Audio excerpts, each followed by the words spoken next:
I never worked for Russia, and you know that answer better than anybody. I never worked for Russia.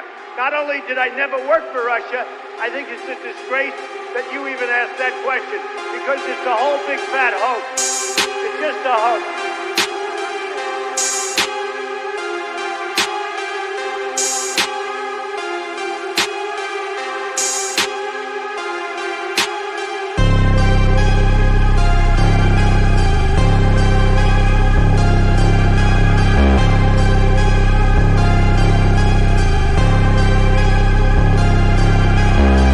So sadistic, always on that fucking killing shit. Put us on the beat and see an average king